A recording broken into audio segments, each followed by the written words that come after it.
To do so, you must understand which types of exercise will promote fat loss and which types of exercise will promote muscle gain, and how they can be used in conjunction with each other to achieve the best of both worlds. This lecture will focus specifically on exercise to increase fat loss. In doing so, we'll examine several types of exercise and discuss the science behind how fat loss actually works. Fat loss is a process that really takes place in your mitochondria. That's the place where you have all the fat-burning machinery inside each cell. It's a place where you use oxygen to break down fat and carbohydrate to create ATP for energy. So it makes sense that one way to burn more fat is to increase the number of mitochondria that you have in your cells. This is called mitochondrial density. Basically, the more mitochondria you have, the more fat you can burn and the more ATP you can supply to your muscles. Now, it's well known that aerobic endurance exercise training, something like cycling or jogging at a slow to moderate pace, will increase your mitochondrial density. But are there other things and other ways we can do this? We hear phrases like fat burning and belly busting and trimming and slimming in the exercise industry all the time. And some of these phrases even suggest that you can spot reduce or lose weight from one specific body area. But is this true? Well, the answer is no. There's no such thing as a spot reduction. You cannot work out specifically at your stomach or your arms and expect to lose fat from those areas only. I realize this goes against many TV and magazine advertisements. But trust me, when we lose fat weight, it's not solely coming from the areas that we work out. So you might ask, where does most of fat loss occur? And what dictates where this fat loss will come from? Well, consider your body. You've probably noticed predictable patterns where you gain or lose weight. Have you ever said, "It all goes to my hips," or "It all goes to my belly"? Where your body stores excess fat has a lot to do with your genetics and your sex. These factors will determine the pattern and relative concentration of certain receptors within fat tissue that either inhibit or activate fat mobilization from each fat cell and eventually fat burning in the mitochondria of your muscles. Alpha receptors are the brakes on fat mobilization. They inhibit it.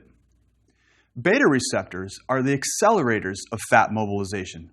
They activate it. So it makes sense that the more alpha cells inhibiting fat mobilization that you have in a specific body area, the more trouble you might have losing fat from that area, and vice versa for the beta receptors. More beta receptors in an area of your body, the more fat burning or fat mobilization you will have in that area. A good example is the typical fat distribution patterns among men and women.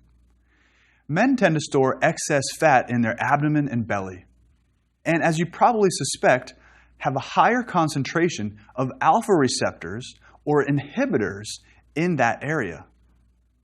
Women often store excess fat in their hips and thighs, and also have a greater number of alpha receptors in these tissues. But men doing crunches or women doing glute exercises will not necessarily accelerate fat loss more so than any other exercise, either at those specific sites or elsewhere on their bodies. So you should think of doing much more than specific body part exercises. Instead, for fat loss, you need to do an assortment of exercises that involve and impact your whole body. So what are those exercises? Well, first, there are two major categories of exercise. One is aerobic exercise, like walking, running, swimming, or cycling. And the second is resistance exercises, like lifting weights or doing body weight strength movements. Aerobic exercise is repetitive and relies on the continuous activation of the heart and lungs, often called the cardiovascular or cardiorespiratory exercise. Most people think that aerobic exercise is the key piece needed for fat loss. Resistance exercise is less continuous and involves moving or lifting objects with forceful muscle contractions. Resistance exercise is typically related to gains in muscle mass. But plenty of evidence shows that it is actually an excellent fat loss tool and way to improve body composition. Most major governing bodies that provide exercise recommendations, like the American College of Sports Medicine, suggest that using both aerobic and resistance exercise. This should provide benefits for both improving health and body composition. A combination of exercise types is also a good idea for fat loss. With this in mind, you probably are asking yourself, which types of aerobic exercise and which types of resistance exercise will maximize fat loss specifically? Let's begin with aerobic exercise. There are several factors we can manipulate when it comes to aerobic exercise. We can change the mode or the kind of exercise. For example, swimming to running to cycling to dancing and back again. We can change the duration of the exercise, 20 or 30 minutes or an hour or more. And we can change the intensity of the exercise or how difficult it feels, which is often based on your heart rate zone or your own subjective feelings. And finally, we can change the frequency of this exercise and how often you work out, say over the course of a week or a month. In general, just keep in mind that something is better than nothing. The more physical work we do, the more calories we burn, and the greater chance for our total calorie deficit to help with fat loss. But there are certain choices we can make to maximize our aerobic exercise specifically for the greatest fat loss over a given time spent exercising. Personally, I still compete in triathlon races of various distances every year. And triathlon involves swimming, biking, and running in that order. So altering mode, duration, intensity, and frequency of exercise is a very common occurrence for me. I'll change all of these factors over the course of training in order to optimize my body composition, performance, and health.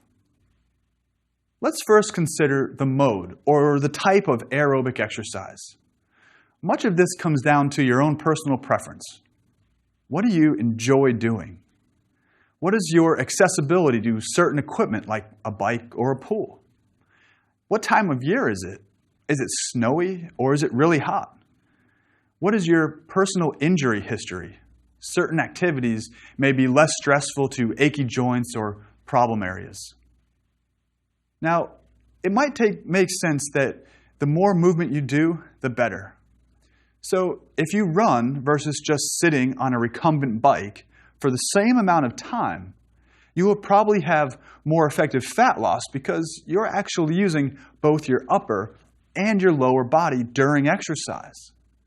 And with more muscles being worked, more overall energy is usually expended. So what about swimming? Swimming requires both upper and lower body muscle groups. But it seems that for a given intensity, swimming will expend fewer calories than either running or cycling. Why? Well, the answer is not as clear as we would like it. It is thought that the reduced energy expenditure for equally intense swimming exercise may be related to a lower heart rate during swimming compared to running or cycling, even when it feels like you're working out at the same effort. The primary reason for this is your body position during exercise. In a more upright exercise like running and biking, the heart must work to a larger extent against gravity to return blood back to the heart. Think of the blood vessels in your body as a column, with the heart resting at the top. In relation to gravity, the larger the distance between the heart and the bottom of the column, the greater distance that must be overcome. With upright exercise, your heart rate must be increased to overcome this greater vertical distance and assist with getting blood back to your heart. Swimming, however, requires you to lie flat, either supine or prone. In this position, the distance from the heart to the bottom of our column is considerably smaller in terms of gravity. So blood travels back to the heart quite easily. This requires less work for the heart and a lower heart rate. But if you're an avid swimmer, don't worry. Most times you swim in cool water, which may also increase your total calorie burn. This is because you not only have to work hard just to swim, but you also have to keep your body temperature within a normal range. Similarly, this concept stands for running or cycling outside in the cold. Try to remember this next time you are dreading your cold morning workouts.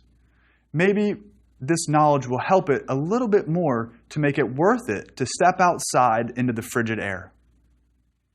Okay, what if you're not a runner, cyclist, or swimmer? Well, aerobic classes like step or dance are not a bad idea, especially if they make your exercise more enjoyable for you. However, it's often more difficult to regulate the intensity of these types of classes, and also it may be less continuous form of exercise than some other choices, with small breaks given occasionally.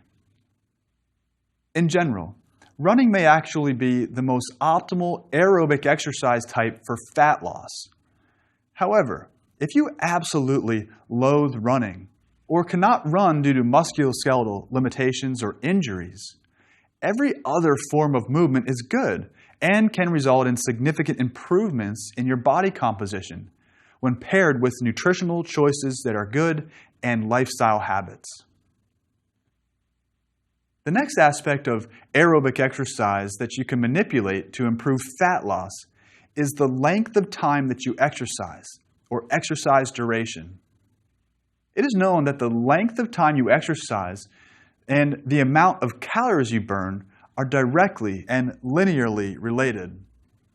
Makes sense. The longer you work, the more calories you burned. This is pretty simple. But how much time out of your day are you willing to give? Sure, if you run for 2 hours, you will burn more calories than if you run for 45 minutes, resulting in more overall fat loss. However, this option may not be feasible or desirable. I even see a lot of people who actually exercise for a long time, but never change or improve. This is because the exercise is not intense enough, or their eating habits preclude the loss of fat. Let's say you want the body composition changes that 2 hours